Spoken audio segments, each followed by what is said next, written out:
الحمد لله القائل الحمد لله الذي أنزل على عبده الكتاب ولم يجعل له عوجا أشهد أن لا إله إلا الله وحده لا شريك له وأشهد أن محمدا عبده ورسوله اللهم صل وسلم على سيدنا محمد وعلى آله وصحبه أجمعين أما بعد فيا أيها المسلمون اتقوا الله أوصيكم وإياي بتقوى الله فقد فاز المتقون قال الله تعالى يا أيها الذين آمنوا اتقوا الله حق تقاته ولا تموتن إلا وأنتم مسلمون. Muslimin yang dirahmati Allah Subhanahu wa taala sekalian, saya menyeru agar kita bersama-sama meningkatkan ketakwaan kita kepada Allah Subhanahu wa taala dengan melaksanakan segala perintahnya dan meninggalkan segala larangannya. Marilah kita memberi sepenuh tumpuan kepada khutbah yang disampaikan. Janganlah berbual-bual dan berleka-leka dengan telefon bimbit. Semoga khutbah ini memberi manfaat kepada kita semua. Khutbah pada hari ini membicarakan tentang keagungan Al-Quran yang bertajuk Memelihara Kesucian Al-Quran Tanggungjawab Bersama. Hadirin Jumaat sekalian, Al-Quran ialah kalamullah yang diturunkan kepada Nabi kita Muhammad sallallahu alaihi wasallam dalam bahasa Arab. Menerusi perantaraan malaikat Jibril alaihissalam, disampaikan kepada kita secara mutawatir, dimulai dengan surah Al-Fatihah, diakhiri dengan surah An-Nas, dan membacanya dikira suatu ibadat. Allah Subhanahu wa taala menurunkan Al-Quran untuk menjadi panduan hidup manusia sebagaimana firman-Nya dalam surah Al-Baqarah ayat 2. Dzalikal kitabu la raiba fihi hudan lil muttaqin. Kitab Al-Quran ini tidak ada sebarang syak padanya, yakni tentang datangnya dari Allah dan tentang sempurnanya. Ia pula menjadi petunjuk bagi orang-orang yang hendak bertakwa. Kitab Al-Quran juga menerangkan kebesaran Allah Subhanahu wa taala, mengandungi perundangan kehidupan dan merupakan mukjizat sepanjang zaman. Sesungguhnya penurunan Al-Quran adalah anugerah Allah Subhanahu wa taala kepada kita dan semestinya kita perlu bersyukur kehadratnya. Sebagaimana firman-Nya dalam ayat 1 dan 2 surah Al-Kahfi, Alhamdulillahilladzi anzala ala 'abdihil kitaba wa lam yaj'al lahu 'iwaja qayyiman liyunzira ba'san shadidan min ladun wa yubashshiral mu'minina alladhina ya'maluna as-salihati anna lahum ajran hasana.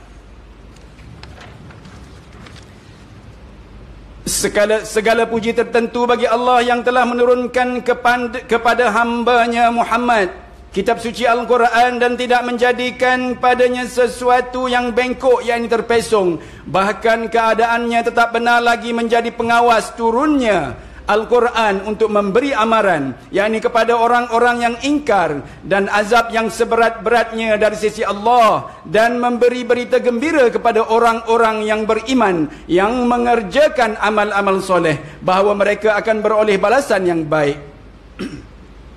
Hadirin sidang Jumaat yang dirahmati Allah sekalian, satu keistimewaan Al-Quran yang berlainan dengan kitab samawi yang lain ialah nasnya dipelihara oleh Allah Subhanahu wa taala. Firman Allah dalam surah Al-Hijr ayat 9, Inna nahnu nazzalna dzikra wa inna lahu lahafizun. Sesungguhnya kamilah yang menurunkan Al-Quran dan kamilah yang akan memelihara dan menjaganya. Sesungguhnya wahyu yang diturunkan kepada Nabi Muhammad sallallahu alaihi wasallam sentiasa dijaga dengan baik. Ketelitian menulis nas Al-Quran dengan tepat sudah bermula sejak zaman baginda lagi. Setiap kali menerima wahyu, baginda akan mengarahkan ia ditulis oleh para penulis wahyu dalam kalangan para sahabat radhiyallahu anhum, antaranya Zaid bin Thabit radhiyallahu anhu. Dalam satu riwayat disebutkan bahawa Zaid bin Thabit berkata yang bermaksud, aku pernah menulis wahyu di sisi Rasulullah sallallahu alaihi wasallam dan baginda membaca kepadaku. Apabila aku selesai menulis, baginda bersabda, bacalah kepadaku apa yang engkau tulis. Lalu aku membacanya. Jika terdapat kesalahan atau kalimah yang tidak ditulis, baginda akan memperbetulkan. Kemudian aku bawa keluar wahyu tersebut untuk dibaca kepada manusia. Riwayat At-Tabarani. Muslimin yang dikasihi sekalian, pengumpulan Al-Quran kali pertama berlaku pada zaman Abu Bakar As-Siddiq radhiyallahu anhu, iaitu selepas peperangan Al-Yamamah menentang golongan murtad. Dalam peperangan tersebut ramai penghafal Al-Quran gugur syahid. Melihat perkara ini, Umar ibn al-Khattab radhiyallahu anhu mencadangkan kepada Abu Bakar As-Siddiq radhiyallahu anhu untuk mengumpulkan Al-Quran. Setelah dipersetujui, maka tugas mengumpul dan menulis Al-Quran diberi kepada dua orang sahabat, iaitu Umar bin Al-Khattab radhiyallahu anhu dan Zaid bin Thabit radhiyallahu anhu. Menurut Imam As-Sayuti, Zaid bin Thabit radhiyallahu anhu tidak akan menerima ayat Al-Quran yang ditunjukkan kepadanya kecuali dibawakan dua orang saksi bahawa ayat tersebut pernah ditulis di hadapan Rasulullah sallallahu alaihi wasallam dan bukan ditulis sekadar ingatan semata-mata. Semasa pemerintahan Khalifah Uthman bin Affan radhiyallahu anhu, berlaku perselisihan bacaan Al-Quran dalam kalangan umat Islam. Setiap mereka mendakwa bahawa bacaan Al-Quran mereka lah yang betul dan bacaan lain adalah salah. Justru satu lajnah telah dibentuk untuk menyalin mushaf. Lajnah tersebut dianggotai oleh Zaid bin Thabit, Abdullah bin Az-Zubair, Sa'id bin Al-As dan Abdurrahman bin Harith. Mereka telah menyalin Al-Quran ke beberapa mushaf, seterusnya dihantar ke kota-kota Islam bersama-sama dengan seorang guru. Ini bertujuan agar umat Islam bersatu padu dan tidak berpecah belah dengan sebab bacaan Al-Quran. Penulisan mushaf selepas itu melalui proses yang sama, iaitu ditulis dan disemak dengan penuh teliti demi memastikan semua ayat Al-Quran adalah sahih dan tepat.